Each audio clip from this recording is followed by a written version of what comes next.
Bonjour à tous, voici l'un des thèmes qu'on va traiter ce matin. Il était une figure populaire de la télévision française depuis plus de 35 ans et ses premières apparitions au théâtre de Bouvard. Comédien sympathique au point d'être l'icône d'une société d'assurance. Je l'aurai un jour, je l'aurai. Marcel Philippot est mort ce vendredi à 64 ans et sa mort a touché beaucoup plus le public qu'on ne le croit. Son talent n'a pas toujours rencontré le succès qu'il méritait. Au moment où les Césars et les Oscars ont célébré les stars de l'année, un immense comédien est mort, quasiment dans l'indifférence. Métier cruel, vocation difficile, artiste mode d'emploi, c'est l'une des questions du jour. Et autour de la table, Virginie Legouet, chef adjoint de Paris Match, qui est avec nous. Bonjour également à Elisabeth Lévy. Bonjour pour la première fois à Agathe Kedge. Bonjour. On dit Kedge comme Nicolas Cage ou Cage? KG. KG. Troisième option. Exactement. Auteur à chronique.fr, vous êtes docteur en sciences politiques, vous êtes fondatrice de Cartes sur table. Alors Cartes sur table, c'est une ancienne émission qui était d'Alain Duhamel et Jean-Pierre Elkabbach. Un espace de réflexion et de propositions politiques fondé en 2008. Clément Viktorovitch est avec nous. Évidemment, vous n'avez pas dormi depuis 72 heures. Facilement. Vous étiez au César, vous étiez aux Oscars, et vous allez nous dire tout ce qui Non, s'est j'étais passé pas aux cette nuit. Oscars, mais j'ai suivi tout ça à la télévision. Vous avez tout comme raconté pour CNews, c'était formidable. Vous avez le ruban blanc. vous. Ouais. On aurait pu en passer pas. Pourquoi vous dites oui comme ça? Non, vous avez le ruban blanc. Oui, j'ai le ruban C'est blanc. important le Et ruban je suis blanc. le seul d'ailleurs. Ah, vous à êtes le le seul parce que vous ne l'avez pas donné. porter, Et nous sommes donc avec Arnaud Denis. Bonjour Arnaud. Bonjour. Vous êtes comédien et vous êtes metteur en scène, vous avez 34 ans et vous êtes notamment dans la compagnie de la Chimère. Et vous avez écrit un texte qui nous a... Je vous ai dit bonjour avec Clément Viktorovitch? Oui, je vous ai dit bonjour. Oh non, mais c'est pas grave. Bonjour. Et Maurice, excusez-moi Non, Maurice. c'est pas grave. Bonjour, Pascal. Maurice Safran. Bonjour. Bonjour. Et pardonnez-moi. Pas du tout. On est nombreux, on a changé le plateau dans les dernières minutes de la préparation de cette émission. Arnaud Denis, compagnie de la Chimère, vous avez écrit un texte bouleversant sur votre ami Marcel Philippot. Tu étais un comédien britannique-français, fin, subtil, exigeant, redoutable, incisif et surtout si drôle. Même lorsque tu étais triste, tu faisais rire les autres. C'était ton premier plaisir, donner de la joie aux autres. Cette joie qui t'avait fait faux bond quelque part dans le tourbillon incohérent de l'existence. Nous avons commis l'erreur de te cantonner les uns et les autres dans un certain répertoire, dans un certain emploi. C'est notre tragédie de manquer d'imagination, nous qui nous prévalons de servir l'imaginaire. Et je vous ai appelé hier après-midi parce que je voulais vraiment qu'on commence par Marcel Philippot, Oui. parce que c'est une figure très connue du grand public, Oui, oui. et qu'effectivement il incarne à mes yeux, j'allais dire le paradoxe du comédien. On peut être un immense comédien et en même temps ne pas avoir de rôle ou le succès qu'on mérite. Oui, ça, vous savez, c'est quand même très français, quand même, je veux dire. Hein. C'est que on cantonne les acteurs dans un certain répertoire. Alors, vous avez acteurs de théâtre subventionnés, acteurs de théâtre privé, puis vous avez acteurs de théâtre comique. Marcel, acteur de théâtre tragique. Enfin, tout ça est très... Les Britanniques et les Américains, je pense que vous serez d'accord, sont moins schématiques sur ce sujet. Marcel est un grand acteur comique, bien évidemment. Il adorait faire rire les gens. Il a joué aussi des grands Faut qu'on voit auteurs. les images d'ailleurs pendant que vous parlez. Oui, il a joué des grands auteurs comme Sacha Guitry dans La Pèlerine écossaise, avec qui j'ai partagé le plateau avec lui. C'était immense. Et puis, je lui ai donné son dernier rôle, en fait, qu'il a joué au théâtre. C'était une pièce contemporaine qui s'appelait Le personnage désincarné, qu'il a joué au théâtre de la Huchette. Peu de journalistes sont venus, d'ailleurs, je tiens à le signaler, parce que c'est bien de parler des morts, mais il faut parler des vivants. Quand il joue notamment, et Marcel m'avait dit c'est le plus beau rôle de ma carrière, parce que enfin on me donne un rôle dramatique. Il était bouleversant là-dedans, bouleversant. Alors, on va juste voir un extrait. Je ne sais pas si ça lui ferait d'ailleurs plaisir de passer ce matin un extrait de ce qui restera peut-être de lui, c'est-à-dire un passage dans la publicité. On le voit avec Philippe Corsan qui est décédé. Oui. C'est une parodie de ce qu'était l'émission Palace de Jean-Michel Ribes, oui. avec Je l'aurai un jour et le directeur, effectivement, de l'hôtel que vient voir Marcel Philippot. Extrait. Il est brisé, mon vase chinois, vous êtes d'accord? Je dirais même broyé. Agression, cambriolage? Non, c'est moi qui l'ai cassé tout seul, bêtement. Et là, bien sûr, je ne suis pas remboursé. Si, à la MAF, vous l'êtes, avec votre assurance habitation Tempo. Ah bon? Même si... Bêtement? Même si, bêtement, autre chose, Oh non, je peux. je l'aurai un jour. Je l'aurai. Appelez-moi le directeur. Monsieur?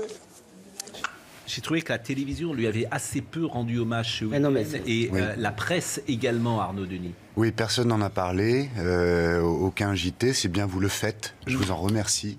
J'aimerais aussi préciser une chose qui me semble très importante. Je le fais parce que je pense que le public Le public tient à lui, bien voilà, sûr. c'est pour ça, vraiment, Oui. On essaie toujours d'être miroir du public dans cette émission, et c'est vraiment la raison pour laquelle je le fais. Je suis convaincu que c'est quelqu'un qui a touché le plus grand nombre. Absolument, absolument. Cette nouvelle a touché beaucoup de personnes, mais je tiens à préciser quelque chose. Il y a des gros titres un peu partout, notamment de médias très respectés, qui titrent que Marcel Philippot s'est suicidé.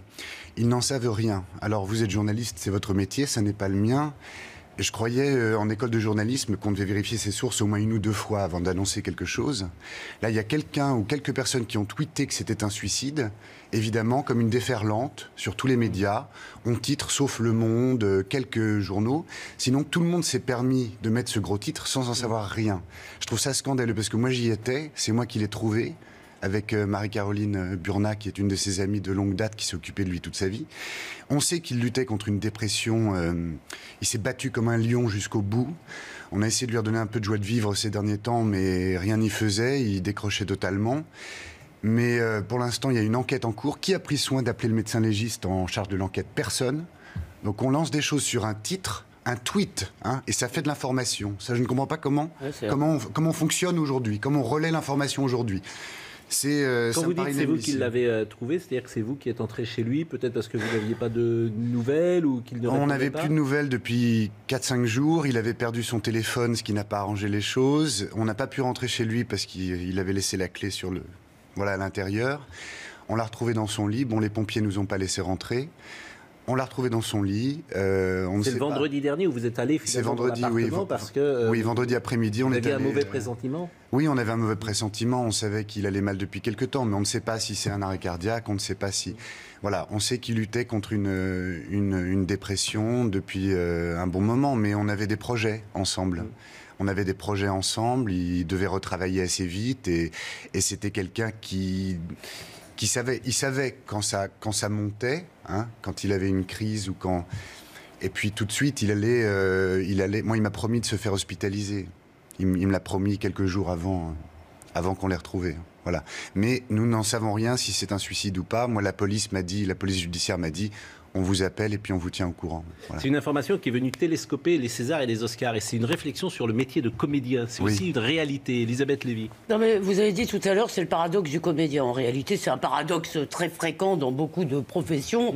Si vous voulez, la méritocratie ne fonctionne pas de façon pure et parfaite. Ça, oui, mais c'est plus cruel peut-être chez les comédiens. C'est vrai. Non, mais parce que c'est visible. Ce qui est surtout intéressant, je trouve, je vais vous faire un aveu. Vous m'auriez mis la photo de Marcel Philippot sous le nez. J'aurais dit je le connais, mais j'aurais pas pu vous dire son nom. D'autant plus que je suis un peu trop vieille pour les séries dans lesquelles il a été connu. Non, au contraire, c'est le théâtre de Bouvard, c'est Palace. Au contraire, c'est votre génération précisément. Palace, c'est ma génération. Bon, alors je l'ai raté. Pardon. Donc, mais ce qui me frappe là-dedans, ce qui me frappe, si vous voulez, c'est j'ai regardé sur Google. Alors apparemment, il y a eu un papier dans Le Monde, mais je l'ai pas trouvé. Ce qui est venu, c'est la presse People. Oui. Effectivement, pas de Libé, pas de Figaro, c'est ce qui est venu tout de suite. Et ce qui me frappe, c'est la déconnexion qu'il y a entre la culture populaire, si vous voulez, et la culture, disons, telle que les médias en réalité la voient. On va en parler pour les Oscars, c'est la même chose, si vous voulez. Si on avait écouté les médias, les Oscars et les Césars, ça aurait été qu'une longue litanie féministe. Et comme on a écouté plutôt les annonceurs, finalement, ça a été un peu réduit. Mais ce qui me frappe, si vous voulez, c'est ça, c'est qu'il y a tout un pan de culture populaire qui, en fait, est un peu méprisé, je pense, par les médias. Donc, voilà, non ? C'est plus complexe que ça, mais ça peut revenir à ça. C'est aussi une question de sensibilité des journalistes ou des rédacteurs quand en vous chef. Voyez, par exemple, le théâtre dont on parle dans certains journaux, si c'est pas super enquiquinant... Oui, mais en même temps, on parle beaucoup d'Annie Boone et de films comiques. Bon, tout ça demande à être... Et des tuches, donc tout ça est plus compliqué. Mais vraiment, vous... oui, Agathe Cagé. Non, mais c'est un vrai sujet. Il y a la place des médias par rapport à la culture populaire. Il y a là aussi la question dont le métier traite les acteurs populaires, ceux qui font des comédies, ceux qui font la publicité aussi. Je pense que c'est... Le lien entre Marcel Philippot et la publicité est un bon lien. La génération culture pub, c'est une vraie génération. C'est comme ça qu'on a appris à connaître un certain nombre d'acteurs. Laura Dutch est née par la pub pour un yaourt à boire et c'est une bonne chose qu'on a vu lors de la cérémonie des Césars pour la première fois. Danny Boone récompensé avec ce César du public. C'était aussi une bonne chose qu'on voit Le Sens de la fête, qu'une comédie qui a bien marché, n'avoir aucune récompense. On se demande aussi comment la profession traite un certain nombre de comédiens, de réalisateurs, de metteurs en scène qui sont très appréciés du public. Dire qu'il y a un mépris de la comédie, vous voulez dire c'est ça ? Ce qui ne colle pas tout à fait dans la démonstration d'Elisabeth, c'est que Marcel Philippot a joué à la télé essentiellement d'ailleurs, dans des séries très à la mode, sacrées par la presse intelligente, etc. C'est le plus la question. Les séries ont été sacrées par la presse intelligente. Camelot.